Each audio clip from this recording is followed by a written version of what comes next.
Can I recommend that the watch industry consider a moratorium on the word heritage? I think they've officially killed it. And for heritage to mean anything at all ever again, they need to stop using it for, let's say, 5 years. We have to forget the word exists. We have to do everything we do in the watch industry without the word heritage, okay? Just a moratorium. Well, the circle with the line through it, like the Ghostbusters thing, is that with the word heritage in the middle. This is not a joke. Over the last 4 months, multiple brands have introduced a new model to me, and they're like, do you know what we're calling it? And it's just the word heritage. Okay? Like, and it's like, oh my God, what is wrong with you people? What consumers, like, I'll buy anything if it's called heritage. Greetings and welcome to this week's aBlogtoWatch Weekly. It's the gruesome foursome. Ripley, how are you this morning? I'm well. How are you? Fine. Your hair appears to be getting more coiffured the closer to Watches and Wonders we get. Yes, everything is out to be dry cleaned, and so I have an assortment of not one but two coats right here with me. So I put one on to look fantastic for you, anyone who's watching Excellent. on YouTube. So he will give us a costume change halfway through the show. David, how are you this morning? Very well. Good morning, everyone, or good evening, or whatever it is for you. Indeed. Has the packing started for Watches and Wonders? Is the case open at the bottom of the bed? Not yet, no. No, you've not Too started. soon, way too soon for that. Way too soon. What is your packing regime? Is it lastminute.com? Kind of, yeah. I still have to buy some clothes because I've not had like a refresh of my wardrobe in a long time. So yeah, I'll do that this week. So if you've got any good discount vouchers or wish to send David some clothing suggestions, then it's ABTW underscore. No, David. What is it with underscore? What's your name on Poshmark, David? Come on. Wait, I thought we were wearing all white the first day of a show. Like every single one of the aBlogtoWatch team. We were now all you tell me. Head to toe. I thought this was discussed in a meeting long ago. I have a whole outfit planned for it. I have wings I'm packing in my bags. Like, yeah, what are we gonna do with it? I think the concept of the ABTW team dressing every day exactly the same colour is a stunning suggestion, especially since I'm not going. So I think you should do that. I think each day you should take inspiration from whatever new colour palette, I don't know, Tudor choose for the event or Rolex. Ariel, your packing regime? I'm really glad you brought it up because I actually have started today. My philosophy is bring as much as humanly possible. And I obsess over it because sometimes you have to, change at least once a day. So sometimes 2 outfits a day. You never know how much laundry you can do. I specifically search for Airbnbs based upon a washing machine. And when an apartment says they have a washing machine in Geneva, well, it's not always what an American would assume is a washing machine. So these are practical realities of my 11-day sojourn in the jungles of Geneva. Are there alternative definitions to washing machine? I mean, far from this to become a white goods podcast, since we had Ripley's Fridgegate. But Ariel, what are the differences between United States washing machines and like washing machines? It's funny you ask. Whirlpool, which I think is an amazing company. If you don't speak English, you can figure out how to use this machine. I have found that especially the German ones, if you don't speak German, even if you do speak German, if you haven't read the instructions, they're very complicated. Sometimes they're broken. And so I've had to message with my host about how to use the kitchen cutlery to open it up. That was a very fun he made me feel dumb because I did not assume that this is the way to open up the washing machine. Also, there's almost never a dryer in the United States. These are usually like a couple. The washer goes with the dryer. The dryer is it's a very rare species in Europe. So these are some of the differences. Since you asked. I think we need some behind the scenes coverage from the aBlogtoWatch tour. I think we need some of these behind the scenes. There's also the size stresses of the team as it exists in Geneva. But Ripley, we hope you do have a good minibar fridge in your hotel room or wherever you're staying, just to make you feel at home. Anyway, right, let's crack on. David's not going to be here for the full show, so we're going to start with a watch that David reviews. Probably this week's biggest release, maybe. New release, the Tudor Black Bay Chrono Pink. A lot seems to be being made of this because it's pink. But David, first off, is it a good watch?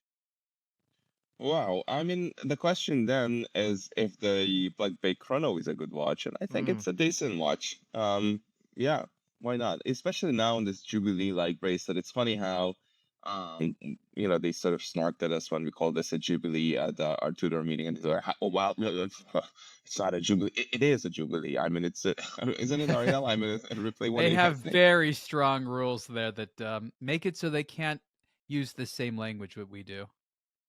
Yeah, So that's one thing, but not neither the same language as Rolex, but this is obviously a Well, I'm Jubilee just saying bracelet. that they have to draw a line between the brands, so sometimes they have very awkward things. We're like, no, don't say our watches are made there. Like I'm like, they're sister brands and stuff like that. No, Rolex doesn't own Tudor. Well, it kind of does. Don't say it like that. They're separate but equal. Well, they're kind of like the hand-me-down. It's the hand-me-down design. This bracelet is a dead ringer for like the old school oval link Rolex Jubilee bracelet. So it's almost like the older sibling outgrew his jeans and then passed it along to the younger sibling, and so now Tudor's got the old school oval link bracelet. So I guess it's not a Jubilee, it's whatever Tudor wants to call it. But in the same way where it was your brother's jeans and now it's your jeans, you can call them whatever you want. Apart from the fact that seemed to me, Ripley, to speak of a very, were you by any chance the younger child of siblings? No, I was the only child, but the youngest of the cousins. Child, right? Yeah. All right, so you feeling like cousin pressure, all the clothes got passed down, you ended up wearing lots of floral patterns that really weren't designed for you, trousers that were slightly too short? I would have loved the floral patterns, but every so often I would just look at something I own and I'm like, what decade was this? Like, who was president when this was manufactured? Well, I'm sure that Tudor will equally love the description of their bracelet being the hand-me-down bracelet rather than Jubilee. I'm sure that'll go down really well. For what it's worth, I think the oval link Jubilee bracelet's really cool. So I think it's nice that it's now on this Tudor. I think it's kind of a nice touch. That's a nod to Rolex. Every other brand also has copied it at some point. Yeah, well, we'll come on to the whole copy stroke inspiration thing shortly. So what do we think about the splash that's being made of the fact that this is pink? This feels like a bit of a media alert. Media alert, Tudor, we've got a pink watch. Not done anything else, it's just pink. Well, I was alerted when I saw this, but I quite like it. I'm very much ready for pink dial craze. I think it's gonna happen sooner or later. It's bound to happen. Yeah, looks fine. I think right now there's no color which is taboo for men or women. It's just, I think there's the core design, the foundational design, which is masculine, and what we found is you can have it in pretty much any color and it works. I guess the same way with a women's watch. So I think what we find is that collectors now try to incorporate as many colors as they can in their collection. So it's sort of like, oh, pink, I don't have that. And Tudor's pretty respectable and conservative. No one's going to make fun of me. So it's like the safest way in years to get a pink watch for men. Mm-hmm. Ripley, was it yourself or was it Jake that had was it a pink Nodus? It was Jake. I reviewed it, but he was the one I think who was wearing it in Geneva at the time. I ended up writing it up for the site, but yeah, that thing was a ton of fun. I think it's watches are such a small object that even if you're a little bit on the fence about it, it's a great way to play with the color without wearing like a pink blazer. That was a smaller watch, right? Yeah, I think it's like 37 or 36 mil. Yeah, like that's it's fine if you're a guy wearing it, but it's not exactly the target demographic. This Tudor, while women will wear it, what is this? A 42 millimeter? It's a big watch. 41. 41. Yeah, 41, but it also wears kind of chunky. Yeah, it's a chunky. This is a total dude's watch. It's like a pink pickup truck. A pink pickup truck, yeah, because I think dude when I think pink pickup truck, definitely. Yeah. There's probably a country western song about that somewhere. David Beckham, is this still playing well for them as a brand ambassador? Don't know if that's what Tudor called them. I don't follow anything about the Beckhams. You tell me. So you're not an Inter Miami fan. The existence of Tudor and Beckham has not encouraged you into the world of American soccer ball. What? No. Yeah, there's your answer, Ripley. I mean, I guess it's an interesting way to legitimize the choice in color rather than Tudor just saying, "Hey, we chose it because it's cool." But I don't know. I as someone who played soccer my whole life, rarely am I watching American soccer when I do. So we can just put it there. Fair enough. Fair enough. Right. Well, let's move on to a bit of news this week. And Ariel was quick to pick up on this, and there is a BBC article and actually a bit of a podcast about this. If you wish to go to the Global News podcast, I don't know if everyone can receive that. Then you'll hear some audio of it. I'll maybe try and drop it into the podcast if I feel that it's newsworthy enough. But this is a raid on the house of President Dina Boluarte. I'll just go with that as a pronunciation. Home raided in search for Rolex watches. So Rolex making the news again. Of all the world leaders that you know of, how many of them do you think have secret Rolex collections that are yet to be discovered? Because that seems to be the case. She seems to have been spotted wearing Rolexes in several TV interviews, all different. And someone's gone, wait a minute, we don't pay her enough to have all these Rolexes. Where did she get them from? This isn't new. Every country does this to their politicians. You have citizens that look carefully at how their citizens are behaving, how they spend. Oftentimes it's trips. That's really the big one that they look at. Oh, how did you go on this elaborate vacation? Who paid for this? How are you doing your salary? Watches once in a while get into it. This is the first time I've seen a female politician be implicated, and I think it's funny that like it's not safe to wear a watch A from someone stealing it, or B from someone thinking you're doing too well. I mean, as a Rolex wearer out there, I mean, you're just assaulted from both sides, aren't you? Yeah, we've had this in the UK. There's been a couple of UK politicians. I seem to recall one was an education secretary who was spotted wearing a rather expensive watch while, like, in a food bank or something, and it was considered a bit like. Would you just say it's fake? Can you do that? Is that the athletes love doing that? Oh no, it's fake. It's fake. It's fake. It's not a $300,000 Richard Mille. They're not real diamonds. David, Ripley, any experience of seeing someone wearing a very expensive watch in circumstances which are maybe not ideal? You know, surrounded by poverty or crime or something? Well, let's just talk about downtown LA. So right near Skid Row, which is like the homeless ground zero of Los Angeles, a walking distance from there's the, like Hill Street in the jewelry district, where there's, every single purse carrier you see running between the buildings has like a roller board full of Rolexes and other gemstones and stuff with them. It's the jewelry district. So I mean, there's just that juxtaposition. You walk through downtown for 15 minutes, you're going to see all sorts of Rolexes with people worn by people stepping over other people in the street. So I mean, like across the board, I think that's just going to exist in life. But and those who are in the public eye, there's there are those times where maybe you shouldn't be at Soup Kitchen with your piece unique or your custom order AP. Yes. Anyway, right, so we'll see if something comes of that. I don't actually know if they found the watches. I've not read up as to whether they found anything or whether they're still on the I mean, hunt. if it's enough to call it Rolexgate, this isn't just a passing thing, or maybe it's just overzealous media. But I think that's really what caught our attention, is that that's what this is being blasted as. Every single time before this, there was this ambiguous remark like, on so-and-so's luxury watches or something like that. But now someone decided to throw Rolex and Gate together. And is there going to be like Rolexgate, the sequel? Because this is going to be happening all over the world now. That's what I'm curious about. Will the term Rolexgate begin to trend in politics? I haven't actually looked, but on Wikipedia, I recall that there is like a gate page where it lists all the gates, from Watergate onwards.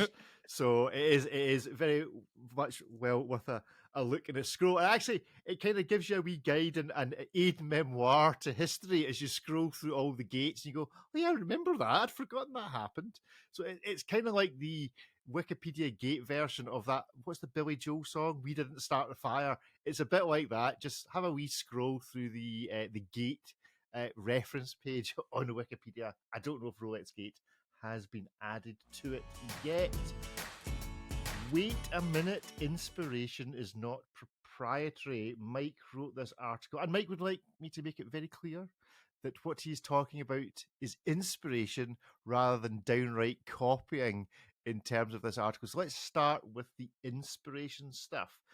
What do we think? Where is a line drawn between being inspired by something and just looking at it and going, yeah, I'll just build something that looks a bit like that, because if I can do it a bit cheaper or market it a bit better or whatever, then I can sell some and make some money.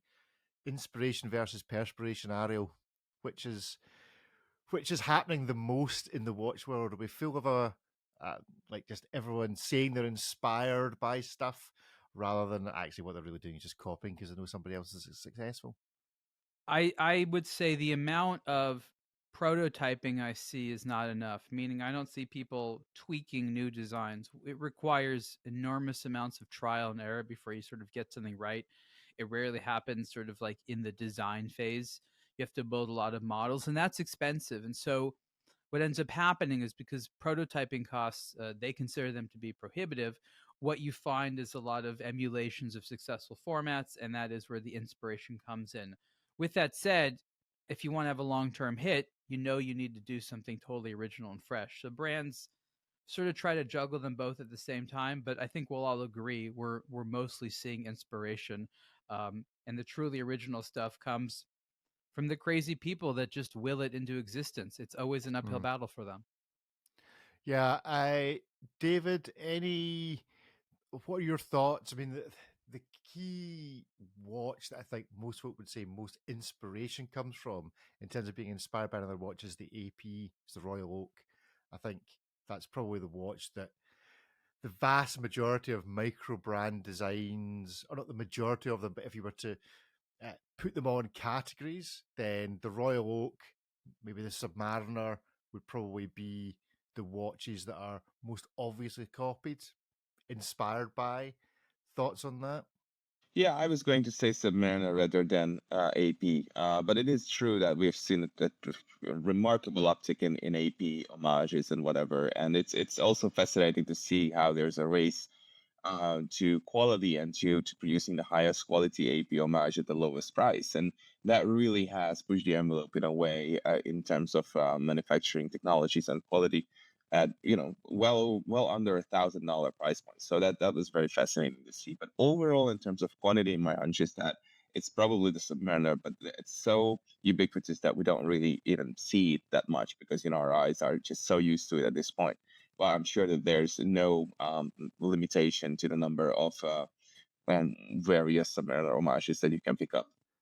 Yeah, I mean, I think the thing with Submariner is the Submariner is just like the kind of shape of watch you would draw, a child would draw. If you said, draw me a watch, they'd probably just draw me a watch with a bezel on it. That's what you'd end up with.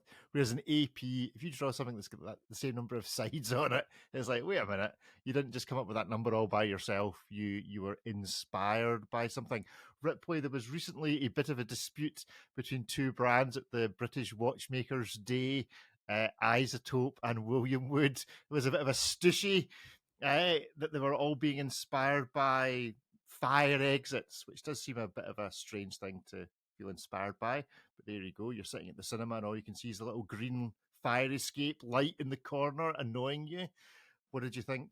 I think it's so they can use the exit watch, moniker and concept.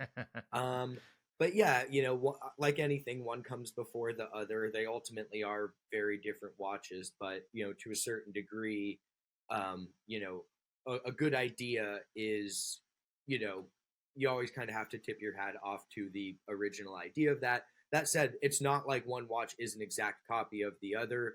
But in my opinion, I think inspiration should be fair game. So I think Isotope felt that William Wood had came after their design. So I think it would only be fair if Isotope drew from William Wood's world in exchange and made like a sexy firefighter like Hydrium X watch, and just rolled that out and is like, well, like we're all British. It's in the in the name of British camaraderie, and just kind of have a good laugh with it, because I think at the end of the day, it's sort of like how every single story ever told fits into like one or the four like Shakespeare stories type of thing. Like, at the end of the day, if we really want to be super critical about it, you have like an integrated bracelet watch. You've got like the rotating bezel watch, GMT or diver. You got like a racing chrono. You got like more of a dressy chrono. You got the like super classic dress watch, you got a field watch, but you really only have like less than a dozen archetypes of watches. And then at this point, it's all kind of derivatives of other ones. Now, I have an idea. Yeah. So I'm going to sort of like merge the world of watches with like the 90s world of streetwear culture and rap. And hear me out. That sounds like one of those. What's that game show where they give the comedian contestants scenarios to play? Sing me a song combining watches. Oh, that's hard. I And know what you're 90s talking rap. about. That's hard improv. No, so you had a few interesting things. Then first, you'd have a huge amount of sampling, right? Somebody came out with a song, and if it was good, someone else would take parts of it, and like they were allowed to use it under copyright law as long as they paid a compulsory licensing fee. So it was built into the process of stealing. And then you had sort of people also like trying to one up one another with like rap battles and stuff like that, or with streetwear. I was like changing it up a little bit. And so with watches, it'd be interesting if that was actually a theme where the one watch was literally a response to someone else's thing. It's like, yeah, well, I'm gonna do it a little bit different. See what you think about that. Oh yeah, well, you know what I'm gonna do next time? And like that would sell watches, I bet. Was it BMW and Audi or BMW and Jaguar that had the competing adverts on like billboards? One said something about the other, and so the other responded. It would be a no battle though in the world of watches. Like everyone had to wait like 3 years for development and prototyping. The response. Welcome People to have the to wait world's 5 years slowest for my watch. story. They need to wait 10 years for my watch. Oh, really, AP? See in 3 years, and then you'll see. I don't allow anyone to buy it ever. Is anyone just to conclude this? Is anyone familiar with the cartoon character Dennis the Menace? Sure. Yeah. Yes, So of course. the story of are you familiar with the copyright story of Dennis the Menace? The copyright story? Yeah, it is the only. Maybe copyright's not the right word, but the origin. It was created by D.C. Thompson in Dundee, just up the road from me. But it was also created in the USA by another guy. And when they sued each other, they discovered it was created independently at exactly the same time. Yeah. That's how it was settled. In the same thing was created at the same time. Oh, so there was two. That's crazy. There was two. So yeah, go and check out. There's an article on plagiarism today, which I just think is a great name. And because it's called plagiarism today, I'm going to copy it and show it on the YouTube channel because, of course, if it's called plagiarism today, we're going to plagiarize it. So I assume that's fair use. So we'll give it a go. But the Dennis the Menace story is well worth looking when you can. So maybe two watch brands did invent it at the same time. Maybe they weren't inspired by each other. But that's the thing. We know that there's so little you can actually protect, especially from the visual design. Themes you cannot protect, ideas you cannot protect, and so many things which are functional you cannot protect. So in a sense, I think brands should just start owning it. Be like, yeah, I copied them because I thought they were cool and I want to do a little bit better. Like, I think they should just do it. I think that would have watches go in the strangest design direction. But they have to do something other than just randomly releasing things, pretending that it's reminding them of some plant they like. Wait, so aren't Seiko and Citizen already doing that? Like right now, we've got like Citizen's the Citizen thing that is like their version of the snowflake, and they're coming out with some nature inspired dials. And Citizen, like all we need is Seiko to make something with a little eagle on it, and we are actually doing that. Like, yeah, didn't they have the Phoenix already? Well, we may already be there. Well, we're going to look now at a watch, and you have to decide whether it was inspired by something.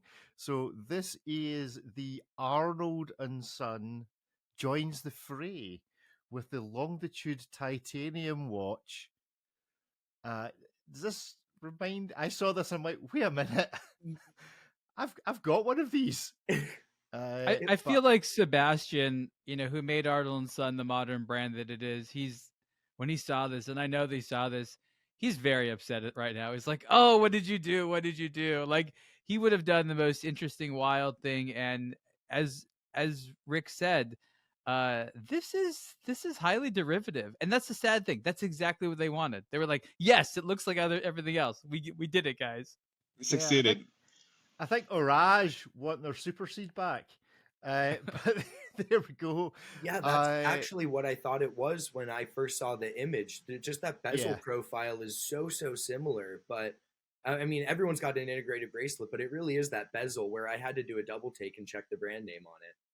I mean, it is a very nice watch. What do we think of it as a? I mean, yes, it's maybe not your traditional Arnold and Son in terms of expectation. How much is this thing? Oh, I think it's. Oh, have a guess. Please don't say it's over 20. Oh, It is. It's over 20. It's 22,600. There is such a solid market for this around 10,000 now, right? Because all the things that were 10,000 aren't at all. They're all over 20. And then there's sort of the entry level stuff, which is like under mostly 2,000, maybe under 3,000. So there's like such a market for the 10 to 15,000, and no one's there right now except Rolex, basically, because they just haven't really moved at this point. Maybe they priced it at 10 and they were like, wait a minute, we're called Arnold and Son, let's price it 20. And they were like, okay, that's good. I mean, it's a limited edition of 88. I don't know how good this movement is. Like, is this movement in any way? It's very pretty, but it's in terms of the nice technicality of it, it's a very nice citizen. It is. I mean, it has like like a regulator pin, no like free sprung balance, nothing. It's a pretty looking movement. I'm not sure if the rotary is actual gold or if it's just gold and so it's an industrial movement that's nicely finished, nothing crazy.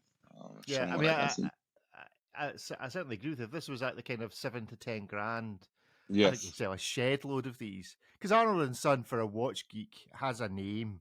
I think it allows you to tell a little bit of a story. Why is your watch called Arnold? I mean, it's steel, right? It's not gold or anything. The watch is titanium. The watch is titanium.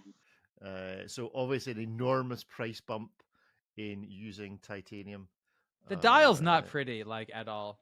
It looks like a Citizen dial, to be honest. Citizens look nicer today, you know it.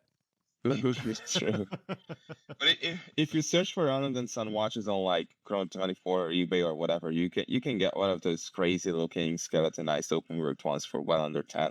It's perfectly well made, but the hands and hour markers have no sex appeal at all. Yeah, that's exactly it. Yeah, it is very plain, and because of the I'm not quite sure what you call it on the minute marker.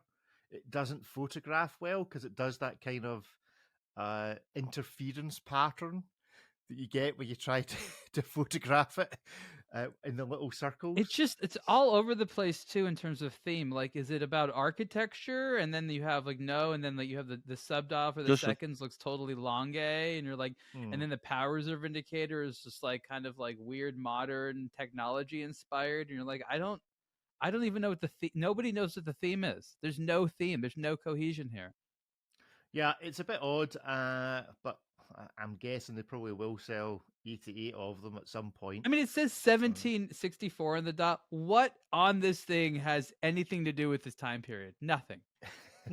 Nothing. Absolutely, literally nothing. Not one thing. Maybe the subdial, the second subdial that it exists.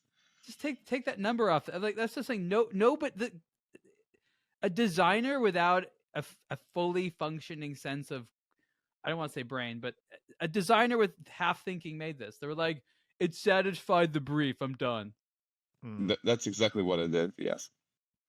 Yeah, it's a shame. It's a shame for sure. I think I would go for the Orage, the Superseed, or what was the original one? The original one was called the Otark, which I think also is a bit reminiscent of this, and certainly a shed load cheaper. I mean, I'm looking at the 12 right now, the Christopher Ward, which is under $2,000, also titanium, by the way. Yeah. Same vibe. Still feels like a better, by far, just feels better. Yeah, that's the bar right now. The 12 is like kind of like a bar. Like, you don't necessarily like need to be priced that low, but you have to offer a lot more than that if you are. A whole lot more, 10 times more. If you look at the Arnold and Son articles, though, on aBlogtoWatch, all of what we've written, you see all these amazing, highly inspired, very unique Arnold and Son watches, and this is a strong deviation from those, and that's why it's especially a shame. But again, I encourage everyone to look at our articles and you will see this flurry of creativity from Hey, Arnold you and know Son, what? and We this watch told is the none of industry that. to hire more designers. They did. We just don't like all of them. Yeah, that's fine. It's not the designer though. It's as you said, it's the brief probably. Oh, there was a designer there somewhere. I don't think ChatGPT is doing this quite yet. I know there was, but maybe his hands were tied. Or it's like that Monday morning quarterback up, where like the designer put forward a good original design, but then just like a story or a screenplay, so much of it had to be adjusted to kind of make it more mass market appeal. And then what they've ultimately watered it down, but it wasn't something that could have been watered down. Like, you can put a splash of water and juice and it tastes fine, but there's other beverages you don't want that water in. And so it could have been a very original design that we're just not really getting to see in full because, right as it was going out the door, someone said, it's got to check these other 3 boxes. And then that's how it went from something potentially interesting to something rather bland. This is officially the longest conversation anybody will ever have about this watch. I love the fact that Ripley's giving the design team the benefit of the doubt, whereas Ariel's just saying, "Oh, they were all rubbish. Get a grip." We move on to Ariel's favourite thing of the year. It just gives him the most joy, which is his annual April Fool story. Which this year, I have to say, very well done. This, I obviously knew it was an April Fool, but yeah, this at the moment, had you published this any other time of the year, had you actually put this on Kickstarter, you should have created a Kickstarter page. I would have been interested to see how many folks signed up, because I think you might have got 1 or 2. Ariel, have you already written next year's April Fool? I've written so many in my mind. I just have to commit one to do. Some of them have. Here's the thing: the team is always kind of like annoyed. They're like, "Oh God, there's going to be more about this now." But like, I would put so much more production value into this. I would go to ridiculous length. It's a very rare opportunity for me to introduce, I guess you could say, true comedy into covering watches. That's hard to do in watch reviews. It's so that picture right there, I hope the community picks up on this more, because that's obviously off of that Patek Philippe, the face of Mr. Stern. I did wonder as to whether Steen was getting slightly close to Stern. But, well, I didn't come up with the names on these. But I think what's funny is like that watch had a lot of people laughing about it, and so for me, it was sort of a funny thing where I could take that and be like, look how well it works on like a gravestone watch. So that this was an enjoyable thing. I worked with a friend and artist, Richard Thompson, on this, who deserves a lot of credit for obviously the graphics work and making something look nice. That's what was great. Like this, I think this looks like a watch we'll all wear. The case looks like a traditional gravestone with the kind of little arch on the top, and the hour markers are actually the shape of coffins, which is funny. What I thought was interesting is part of the joke was that the human remains was often in the form of sort of a synthetic diamond that could be clear or colored. And when we went to search for this, there was no end to the amount of services that do this. So there's companies that are happy to take human ashes and I guess mix it with other carbon to slowly grow diamonds over time. So I was like, these people need to be wearing these more and put it as the cabochon in the crown. You're right that this makes a lot of sense. A lot of people would get this, and I think it actually would be a better memory of a loved one. So we'll see what happens. All I expect is very reasonable royalties. This belongs on Morbid Starter, Ariel. Not Kickstarter. Morbid Starter. I think it's a great. Yeah, no, well, it isn't yet. I think. But I was very positively impressed by our community who remembered pet straps from a number of years ago. So that's basically this is like a sequel to that. Sequel, yeah. I do like the little things. He lived, he laughed, he loved karate. Loving wife, mother, and couture icon. Well, look. Let's be honest. There's no deficit to the amount of dead things in wristwatches, at least historically speaking, today. So this is not that wild of a mutation from things that happen all the time. Well, let's also, people keep their deceased loved one's ashes in like a thing on the mantelpiece or something like that. Some people wear them or like around their neck or in a vial or something like that. So like this isn't really that far of a step. When I explained the concept to my girlfriend, she said she didn't understand that the whole concept was a joke, not just the post that we were doing, but like that this isn't a company, none of this actually exists. And the fact that I had to explain that just kind of lets you know that like you can literally, it's just not a watch, it's like a ring or something that you can go send your pet or loved one in, and they will like make you a ring or pendant to wear. So like this is half a step further and it's a watch now. But like, it's really not that far-fetched of an idea. And I was laughing about this with Ariel. Like, I wouldn't be surprised if like someone in some country sees this and goes, well, hold on, we might be able to slide in here and make a profit. Yeah. I wonder, does the QR code take you anywhere, Ariel? Well, that one does. I think it's just like the aBlogtoWatch website or something. Right, but okay. The idea would be that if you want to remember, like, who's this name on the dial? Ariel's given this far too much thought. He's What? thinking I beyond thought it the out article. completely. He's thinking beyond the article. The idea of how we would take this further is...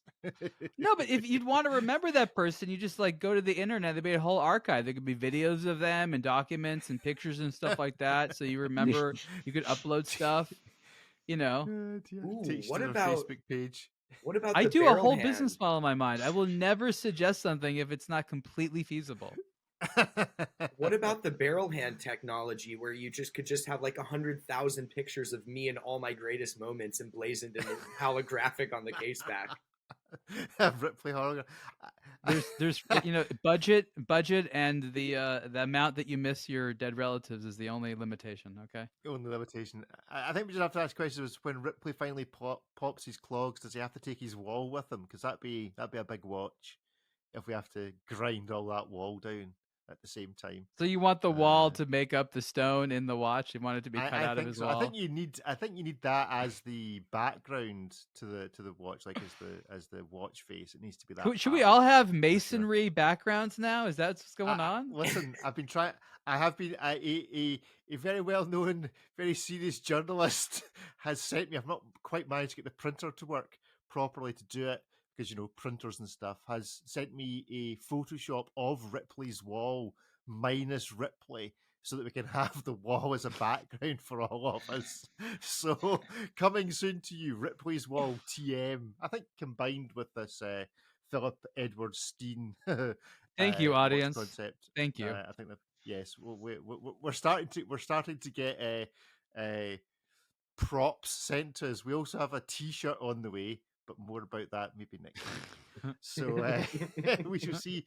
Good stuff. Right, well, before the Hit Miss Maybe gang join us, let's give one new set of watches a quick review, and that is new releases from Breitling, the Navitimer 41 and Cosmonaute B12 watches. I'm a big fan of the Cosmonaute. Is there a good reason why 24-hour time watches haven't caught on, Ariel? I mean, are these 24? These are just GMT watches, right? I assume the Cosmonaute, maybe it is. I thought the Cosmonaute, being a Cosmonaute, was a 24-hour. No, they just dumbed down the name for marketing purposes. I associate Cosmonaute watches with. No, so it's just that they're all now GMTs. It's for the desk Cosmonaute. Oh, there is the Cosmonaute. There it is. You see? There we go. There's one of them. There's Cosmonaute. These are remarkably practical, but they're rare. Like, there's not a lot. I mean, it's, if you're going off military time, that's basically the what we call it here in America. A lot of countries do this. Time here in Europe. Yeah, so it's the fact that there aren't more of them is kind of amazing to me. Like, I'm really glad that our quirky, AM PM way of telling the time is, what is shows up in most watches. Breitling's had this moving for a while. I think this is cool. The other models are just GMTs. Not a huge fan. I hate the sort of like halfway long GMT hand. Some people love it, but for me, like, I just not into it. And then you have some of these are just time only. They're basically fashion Breitlings. It's fine. Someone will buy them. Someone will buy them. David, would you ever buy one? I would buy a Cosmonaute. I was Yeah. really tempted. I was there at the launch a year or two ago when they did it, when they reintroduced it with this 24-hour dial, and I quite like that. I would be confused. It would confuse the hell out of me for the first couple of weeks because the hand at 10 o'clock does not point upwards but downwards, so it's at 10 a.m. So it's kind of confusing. It takes some getting time to get used to, but that's quite all right with me. I would enjoy the challenge for sure. Enjoying the challenge. Ripley, ever worn either one of these kind of who's it that makes Meistersinger? They make the single-handed watches or 24-hour time tellers? No, the single hand is actually a little bit appealing to me. I'm curious to see how I'd vibe with that for a while. But I did actually wear one of those.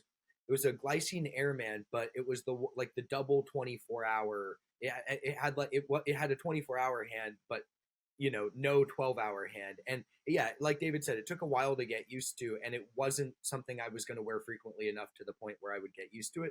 But I do like the concept of it, and if anything, that's why I like GMT hands, because you can, if it's just a display of your 24-hour time, it works just the same. But like Ariel mentioned on this one, I think having the slide rule bezel really truncates the potential length of that GMT hand, and it does look kind of a little bit in no man's land in there on that model. I'd still wear the Cosmonaute. Yeah, Cosmonaute's cool. Yeah, it's gold, you big gold 24-hour chrono. That's kind of rad, but yeah, it is $36,500 by the looks of it, which is a bit of an ask for sure. But there we go. Good-o. Right, well, we're going to move on to play Hit Miss Maybe. I see at least one person waiting in the room. If you're listening to this in the podcast, you're going to get to hear 2 out of the 4 Hit Miss Maybes. Those 4 are going to be the Aquastar Benthos 500. There's going to be Classic Hit Miss Maybe via the ceramic green Kermit Rolex Submariner. There's going to be a review, Hit Miss Maybe review of the Angelus Instrument de Vitesse Monopusher. And there is going to be the world's most complicated watch, as I found out, at least the three-hander was. I don't know about the chronograph, but the Mundane Neo Chronograph 41mm watch. So if you hang on to the podcast, you're going to hear 2 of them. If you go to the YouTube channel, aBlogtoWatch weekly live, you'll get to see the review of all 4 and catch up with the previous ones. Also now, if you listen to the podcast on Spotify, you'll get some video, and if you go to the main aBlogtoWatch YouTube channel, you'll start to see the full episodes dropping as a video. So do try and check us out in all of those formats. But let's let some people into the room, see who's there. I certainly see Pete. So we crack on with Hit Miss Maybe. And first of all, let's get a summary of who is here and what they are wearing. Ariel, where are you and what are you wearing? This time next week, I'll be in Geneva, but I'm still in Los Angeles. I'm wearing my Accutron Space View 2020 because if I don't wear it, it will die. Is that it needs the activity? Is that what we're saying? No, if you actually let the battery fully die, you need to send it in for them to send you a new battery. Like it will actually die. That's a handy. It's weird technology. now. It's like a weird child. I have to keep it nearby. Like, oh, I haven't touched you in a while. Like give you some attention so you don't completely pass out on me. It's the scary thing to know that it's like. But if you keep it alive, if you give it enough attention, like a plant or something, it'll outlive you. Ripley's the man sitting in front of the wall that will outlive us all. But what are you wearing in the wrist and where are you? Well, we know where you are. Well, like Ariel, I'm in Los Angeles, but this time next week I'll be in Geneva. But Ariel and I attended a Philip Plein event, and so I am rocking this bad boy right here. It's as amazing as it looks, by the way. Yeah, and Ariel has an unreleased version within this family as well, so you can catch up with him in Geneva and spot that on his wrist. That's the epitome of good taste. That watch. Glory of plastic and mechanics, all woven into one. Truly the art of fusion. I'm guessing they are fusion. I'm guessing you're going to be able to spot it from quite some distance away. David, I'll ask the question because I ask it every week. Where are you and what are you not wearing? I'm wearing actually another symphony of plastics and mechanics, okay. which with the Sega design. Sega side. Woohoo! Yeah, whatever it is. I have to look it up. Hold on. It is the Series XI of Horus. None of that makes any sense, but it's a likable watch. I reviewed it a while ago on aBlogtoWatch, and it's quite cool. A bit noisy, but a charming watch. Very cheap. Excellent, so cool. Excellent. So after last week's noise comment about your mother's house, you're not sending her a load of those to go with the Actually, swatches? oh dang! I was there like 2 days ago, and I forgot. I wanted to record an audio just of those freaking swatches. I totally forgot. I will do it next time I go. I will do that. Next time you go. Good stuff. We're joined by Pete. Good morning, Pete, or good evening as you're in Oz. But where in Oz are you, and what are you wearing? I am in Melbourne, and I am wearing a little bit of neo vintage loveliness. 1990s Gerard Perregaux Traveller 7000. Very nice indeed. And Along, good morning. Where are you and what are you wearing? I am in Amsterdam. I'm wearing my Bamford B80, and I'm getting in the mood for the launch today because we're launching a collab with Ace today with Bamford. So I'm getting in the mood. The prototype isn't in yet, so I haven't had it in my hands, the finished product. And before I hand the mic back to you, Rick, if I may, I want to salute the aBlogtoWatch gentlemen on not only going to the Philip Klein event, covering it, and actually rocking the watches, because that shows you guys covered the whole spectrum of the watch industry. So I salute you. Thank you, Alon. Yours is in the post, Alon. Expect to see you wearing it next week. You're going to be a retailer, right? They would do well, honestly. I'm not kidding. They would. Listen, I believe there is a market for it. I personally want their sneakers. I want their sneakers. I would love for them to send me some of those. A matching pair for this.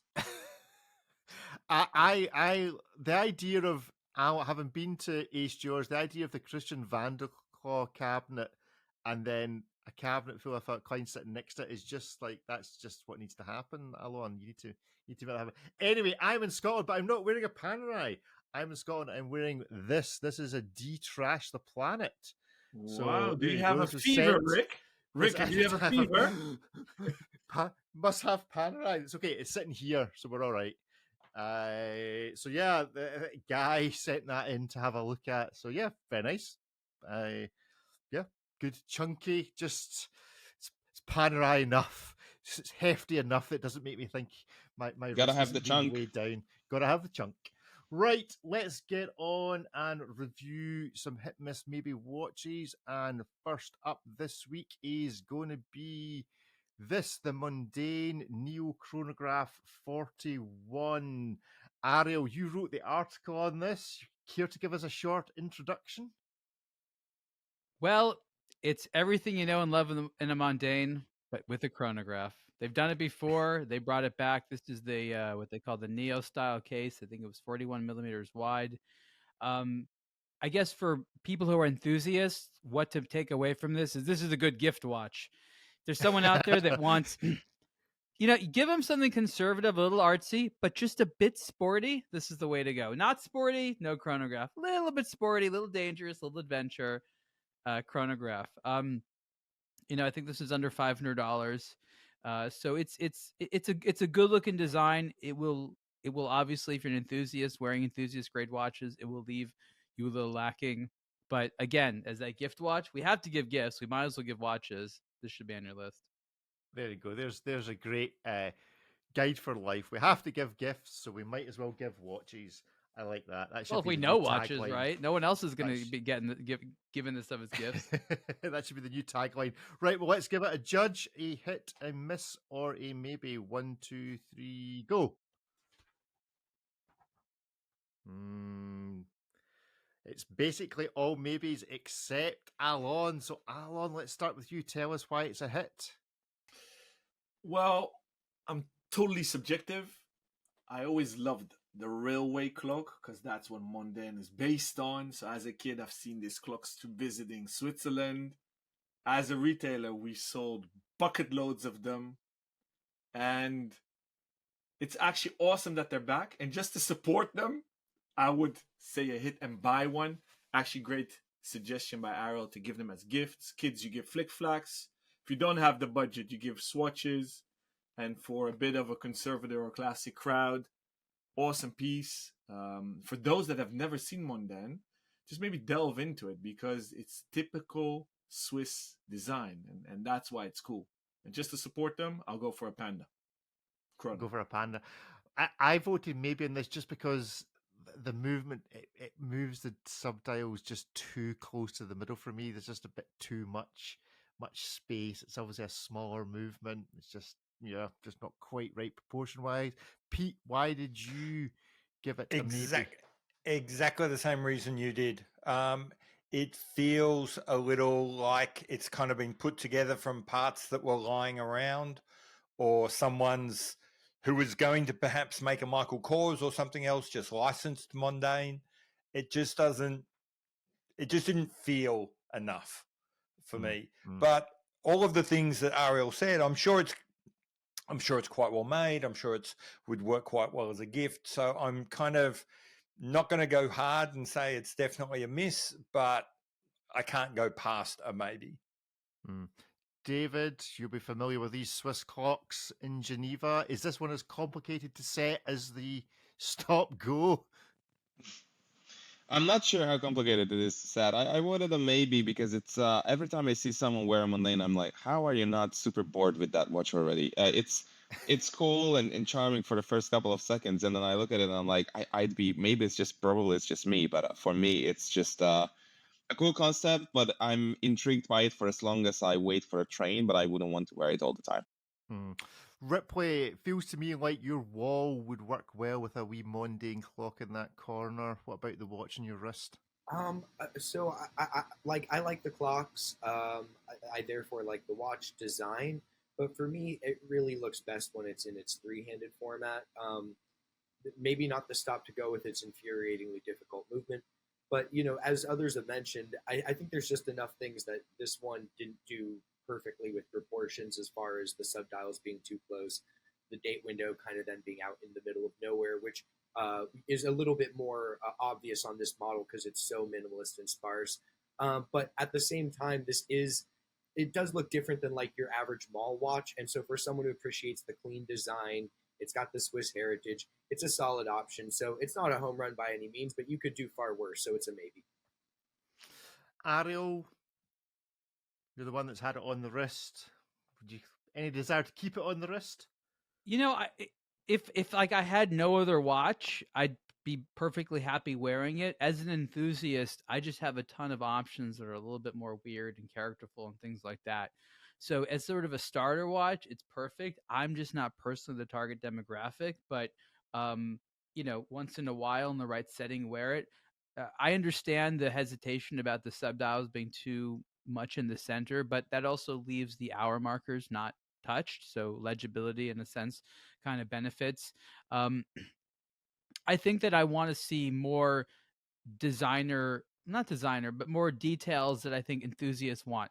Deeper hour markers, more depth to the dial overall, just fancier. So I'd like to see Mondane do like a really luxury version. They've done things similar to that in the past.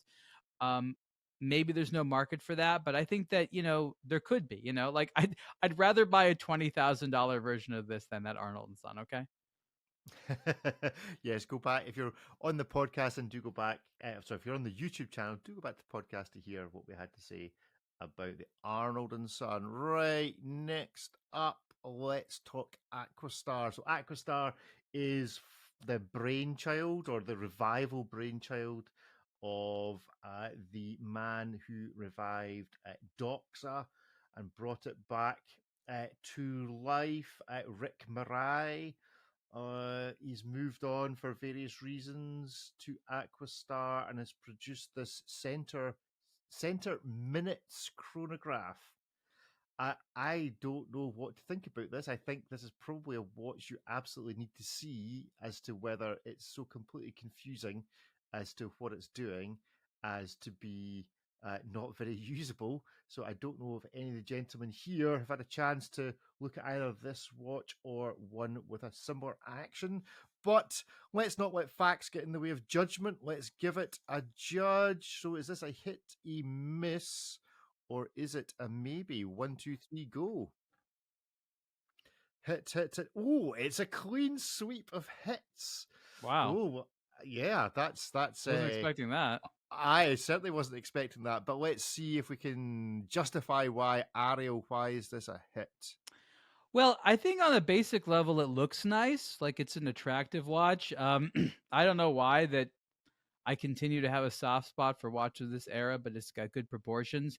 The chronograph, I mean, it's like a fidget chronograph, right? It's basically a mono pusher that lets you measure a minute. And that's it. That's what it is. And you can just endlessly play with it. Just keep cycling through that there. So I'm not sure if I would necessarily put down the money myself for it, but if I had a good deal on this or was given this to wear, I could see it getting a lot of wrist time. Again, because it has that highly conservative look with enough refinement, plus that added fidget chronograph that just gives it some personality that nothing else in the space has. Well, very few things in the space have.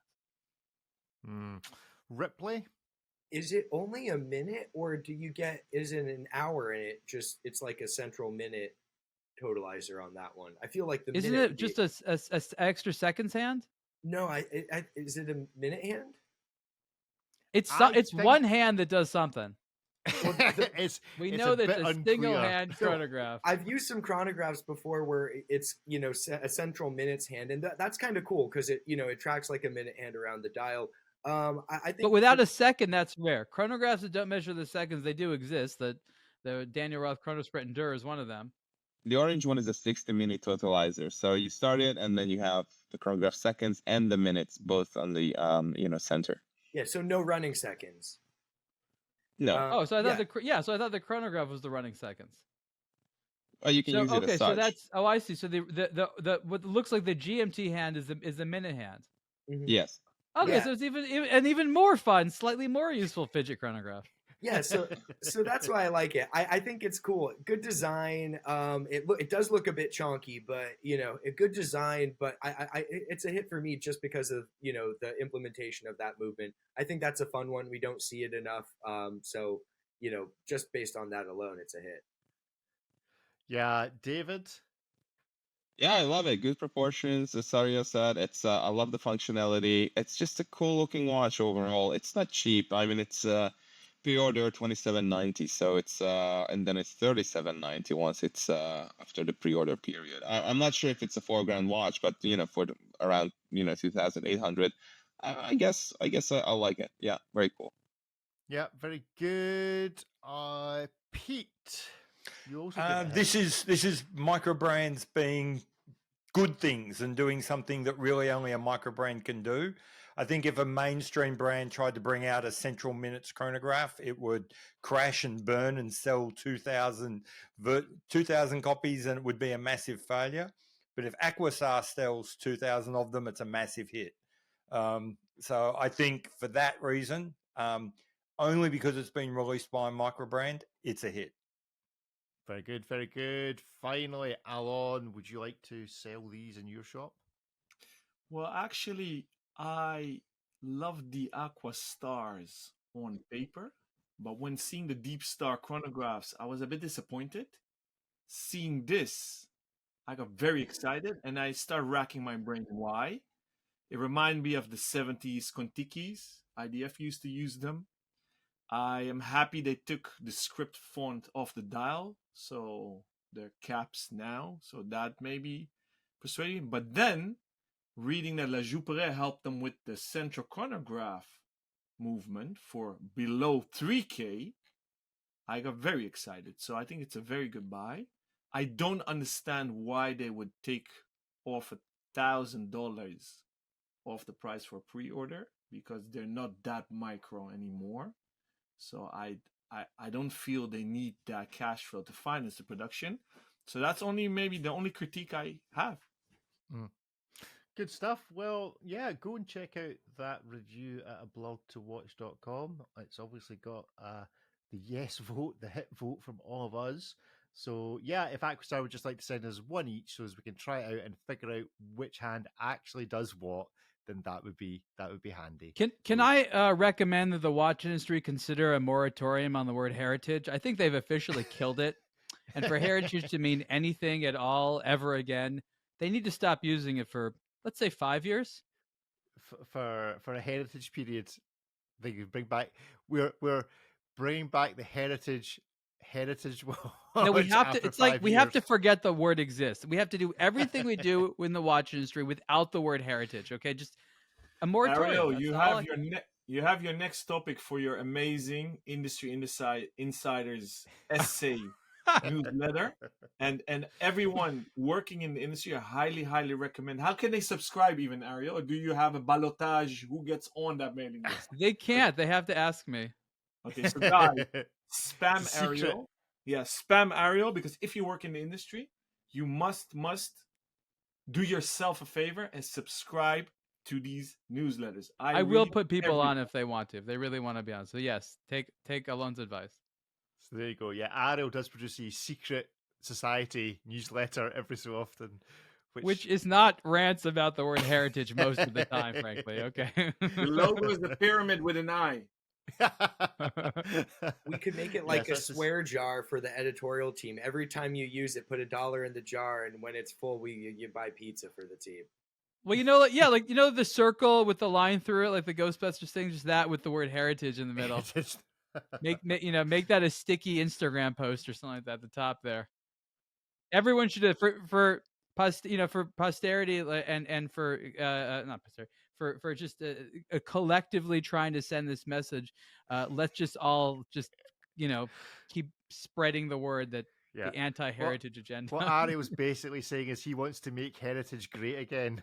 A little bit. I wanted to mean something. Use the word heritage once these watches they are making today become their heritage. So I give that like a 20-30 year period. I think 5 is way too short. They self-regulated on the word extreme. I don't think you remember this. About 15 years ago, like every other watch had the word extreme in it, and then they just took off the letter E and it just became a big X.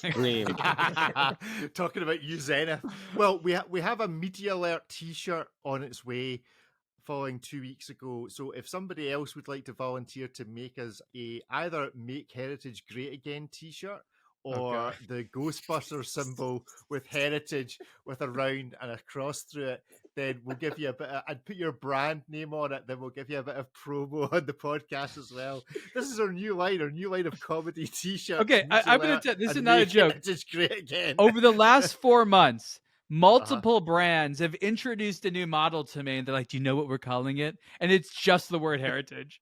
Okay, like, and just like, "Oh my god, what is wrong with you people? What consumers like? I'll buy anything if it's called heritage." Good stuff. Well, hopefully you'll stay tuned to the YouTube channel to listen to our heritage reviews on the not so heritage Angelus and the very heritage Rolex Submariner as our classic hit miss maybe. So if you are on the YouTube channel, you've got that to look forward to. If you're on the podcast, go check out the YouTube channel. And if you're on the podcast, the next thing you hear, and I'll give a warning now, will be Ripley's random thought, otherwise known as an update on Ripley's white goods in his house. So tune in for that. We'll either see you shortly or speak to you shortly. Okay, next up is the Angelus instrument. The Vitesse monopusher chronograph, another monopusher. It's very pretty, but is it actually any more than just a pretty looking watch? Has it got anything about it that would make it a hit, or is it all maybes and misses? Let's give it a vote. On your marks, get set, go. Maybes, misses, hits. It's a broad spectrum, bit of a broad brush. Anyway, so first up then. Well, actually, Ariel, how did you vote in this? Maybe. Is there a purpose to a monopusher? Like, sure. Should it still be a thing? You know what? If they can make money off of it, it should still be a thing. Still be a thing. I like how they pretended that the monopusher was somehow fancier than like the two pusher chronograph, and I was like, wait a minute, people, you realize This other thing you should be paying more for, not this thing here. But again, the value, and I'm not trying to say this tongue in cheek, that people like fidgeting with them. You literally just sit there and just, it's like a little bit more fun than just winding your crown all the time, right? You know, David loves doing that. If David can't wind a crown, he's like, trash this thing. I've seen David take watches off he can't wind. Yes. Like on a table. I fidget with my watches all the freaking time. I do it, know. and people look at me like, "Oh, like I have to do it. It's just something I like." And if a watch doesn't feel nice to fidget with, then I'm not interested. It's true. Give us a crown, give us a bezel, give us a mono pusher to just push it in an endless cycle. That's what we want. It's the unspoken rule of the Panerai Luminar is you can just do that all day long. Right? You can just flick it. Anyway, right, Ripley, how did you vote and why? I said maybe. It's a good looking watch. I like the concept of a mono pusher. I don't think it's it's in any way superior or harder to make, but I think this is a cool looking watch. It looks a little that word with an H inspired that we've stricken from our vernacular. But I think it's a cool looking piece. It doesn't really look like a chronograph, and the fact that it has that functionality, it's pretty cool. David? I quite like it because it's cool style. It's a novel take on a chronograph because it only measures up to 1 minute. So Ariel, here you go. This is like your 1 minute center mounted chronograph. Yes, it happened. Simplicity. It looks a little bit too like a Cuervo y Sobrenos sometimes, especially the black dial one. But I like Cuervo y Sobrenos, so that's fine. And yeah, I like this novel take that not every complication has to be taken super seriously all the time. So that's why I like it. That's why it's a hit. So David's inspired to smoke. Pete, are you inspired to do addictive drugs by this watch? There you go. No, I gave this one a miss, and which is really funny. I liked this watch right up until I got to the second to last line of the review. And then I just saw 17,000 Swiss francs and said no. So it was, I don't mind this watch. It's kind of fun. I agree exactly with what David said. When someone plays a little bit with a complication and says, you know what, we're going to give you a 60-second chronograph. There's something kind of playful in that. But, I don't want to. People get angry about paying $250 for a playful moon swatch. Well, I feel like someone's taking the piss when this is 17,000 Swiss francs. So no. Ariel, are you having the urine extracted from you by this watch? Not Ariel, sorry, Alon. What are you thinking of this watch? I am smitten. I'm in love. I saw it in August in Geneva during Geneva Watch Days. They gave a preview. I put it on my wrist. I fell head over heels. I was about to say take my money, but I said, let me not be stupid. Let me ask what it costs. And when they said the price, I was disappointed because I didn't put my order in. I love monopoussoir chronographs. It's about the art of elimination. And the beauty of it is a dress watch, a bit sporty, call it a bit the sporty Calatraves. And putting it in that perspective, if it had Patek on the dial, the finish is almost there. Then they could have charged, 40? So it's all relative, isn't it? And then you come to the topic of branding. Do you wear this for you? Do you want people to recognize it when you go out? So I love everything about it. The font, the syringe hands, the numbers both for the hours and the tachymeter. Finish is superb. It sits beautiful on the wrist. So yeah, I'm in love. So good stuff.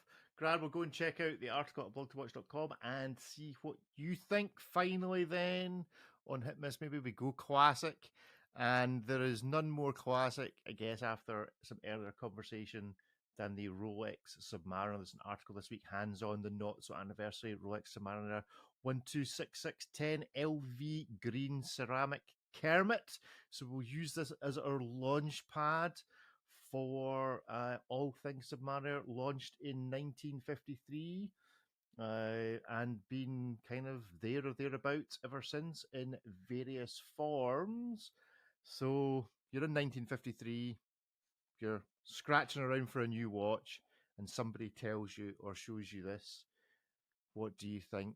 Are you giving it a hit, a miss, or a maybe? 1, 2, 3, go.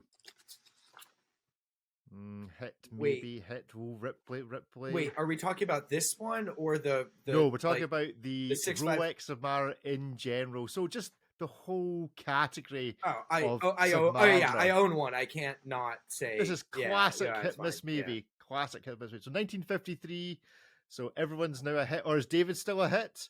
Does he change his mind? Yeah, everyone's a hit. David's muted. That's my fault. So I'll unmute him. David, you're still a hit. Yes. Yes, good stuff. Grand. Right, well, let's find out why this is the watch that apparently floats everybody's boat. David, you go first. Yeah, I mean, in the 1950s, this was revolutionary. I mean, if you visit Periscope and you look at the history of the 50 Fathoms and then the Submariner, you will learn which one came first. Spoiler alert, it's probably not what you're thinking. But yeah, it's a fun read for sure. And yeah, I think, that this blew everybody's mind for a good reason. I mean, it's just such a strong package. It's stuck around for 70 years for a good reason. Pete? I'm going to limit my hit to the 1953 version. Pre-Mercedes hands, pre-Cyclops, pre-scalloped bezel. That was the best the Submariner ever got. And yeah, at that point, it peaked early. And it spent 70 years on a slow decline. But if we take the 1953 version, that is gorgeous. Okay. Alon, are you keener on the old or keener on the new? Old. I have never owned a Rolex with a ceramic bezel yet. I am not keen on ceramic bezels. I took the plunge first time ever on the Zenith Chronomaster Sport.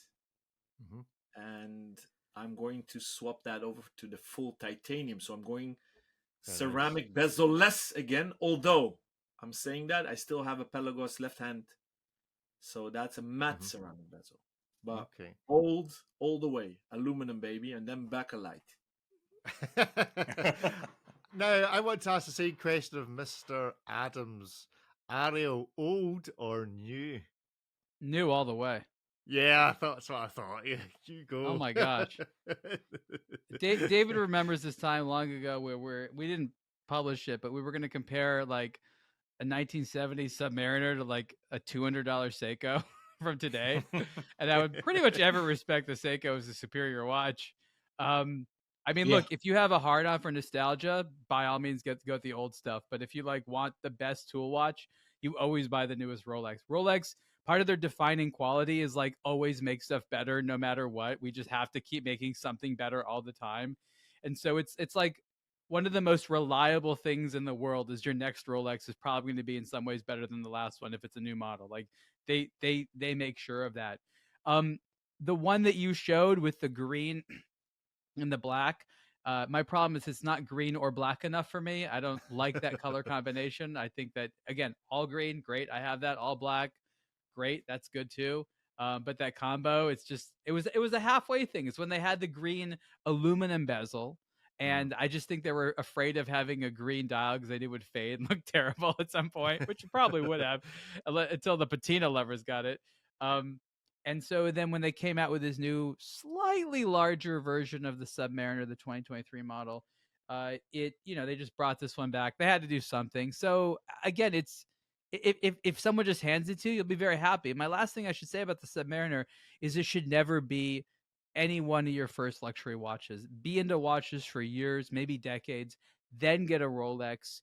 You'll appreciate it for what it is. You'll see how well they're made, the insane attention to detail. And some days it'll feel like the world's best watch, and other days you'll be so bored of it, you're like, I can't wear this thing. I'd rather wear no watch. Ripley, would you rather wear no watch than an old Rolex?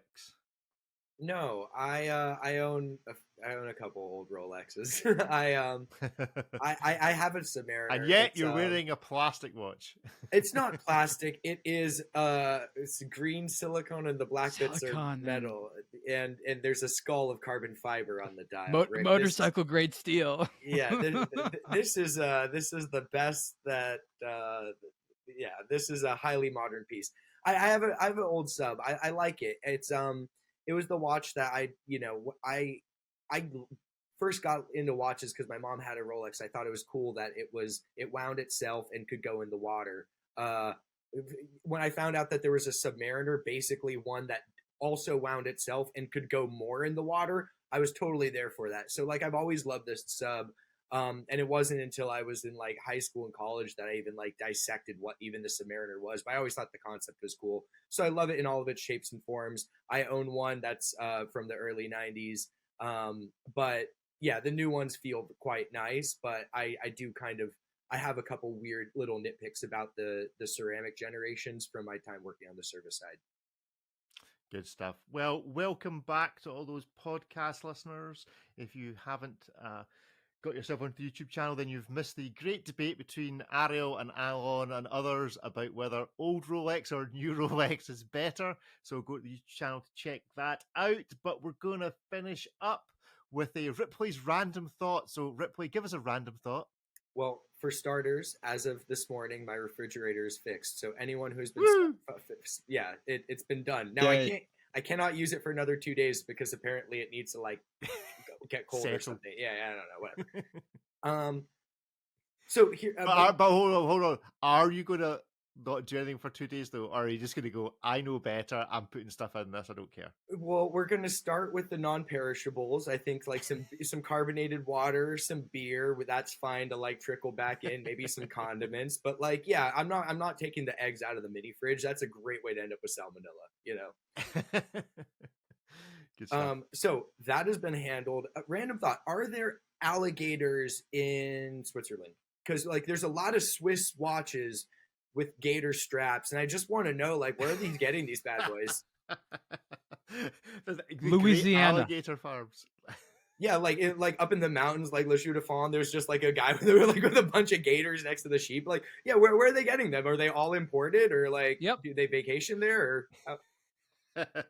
They're all getting their hair cut, ready to go to watch. I love to see Swiss regulations meets alligator farming. Well, I don't see them in Lake Geneva, so I don't know. I'd like to see them like by the fountain or something like that. They might eat the swans.